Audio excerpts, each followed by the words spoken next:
তো আমাদের বয়সী একটা লোক প্রায় 30, সে আয়েশা বলতেছে, দোস্ত বন্ধু কি বলবো, মাঝে মাঝে মন চায় একা একা রাতে ফোন টিপতে টিপতে, একা রুমে থাকতে থাকতে, তার বাবাও নাই, মাঝে মাঝে মন চায় সুসাইড করে ফেলি।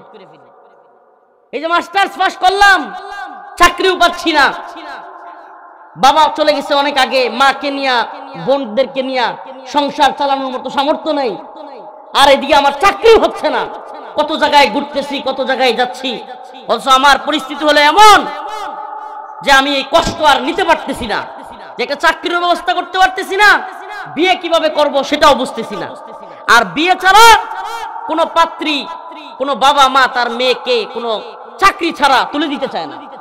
একার এক আশ্চর্য ঘটনা যে ছেলে বিয়ে করবে, খাওয়াবে কি, পড়াবে কি, কি ব্যবস্থা আছে। সমাজের এক নির্মম বাস্তবতা, সমাজের এক নির্মম বাস্তবতা। ওই ছেলেটা এক পর্যায়ে নেশাখোরদের সাথে চলতেছে, ওই সমস্ত নেশাখোরদের সাথে চলে, সেও নেশাগ্রস্ত হয়ে যাচ্ছে। আপনি অবাক হয়েছেন, কিরে অমুকের ছেলেটা না খুব ভদ্র ছিল, এ আবার নেশাখোরদের সাথে চলে।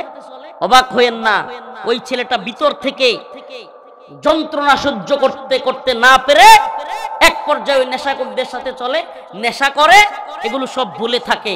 এক পর্যায়ে এই নেশাখোরদের সিন্ডিকেট বড় হয়, এক পর্যায়ে সমাজে কিশোর গ্যাং তৈরি হয়, এক পর্যায়ে সমাজের মধ্যে অশ্লীলতা, বিভিন্ন খারাপ কাজ, মাদক, অশ্লীলতা, জুয়া সব কিছু ছড়ায়া যায়।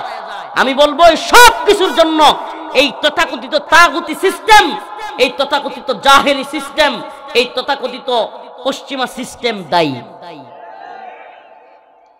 আমাদেরকে আল্লাহর দিকে ফিরে আসতে হবে, আল্লাহর দিকে ফিরে আসতে হবে।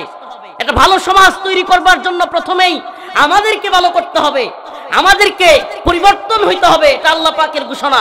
আল্লাহ রাব্বুল আলামিন বলেন, ইন্নাল্লাহা লা ইউগাইয়িরু মা বিকওমিন হাত্তা ইউগাইয়িরু মা বিআনফুসিহিম। ততক্ষণ কোন জাতিকে আমি পরিবর্তন করি না যতক্ষণ না সেই জাতি পরিবর্তন হতে চায় হয়। তাইলে আমরা যদি পরিবর্তন না হয়, আল্লাহ আমাদেরকে পরিবর্তন করবেন? আমরা আগে আমাদেরকে পরিবর্তন করতে হবে, সমাজ পরিবর্তন করতে হবে। কেমনে করবেন? সহজ করে দেই। আল্লাহ রাসূল সাল্লাল্লাহু আলাইহি ওয়াসাল্লামের কাছে এক মহিলা আসছে, ইয়া রাসূলুল্লাহ আমারে বিয়ে করেন, আমি মুসলমান হয়ে যাব। সুবহানাল্লাহ। আল্লাহ রাসূল সাল্লাল্লাহু আলাইহি ওয়াসাল্লাম একাধিক বিয়ে করার পিছনে এটা সবচেয়ে বড় কারণ ছিল একটা, যে মহিলারা আয়েশা দাবি করত, ইয়া রাসূলুল্লাহ আমারে বিয়ে করলে আমি কি হব? মুসলমান হয়ে যাব। নবীর বউ হওয়ার খুব আশা। আল্লাহ রাসূল সাল্লাল্লাহু আলাইহি ওয়াসাল্লাম মুখ ফিরিয়ে নিলেন,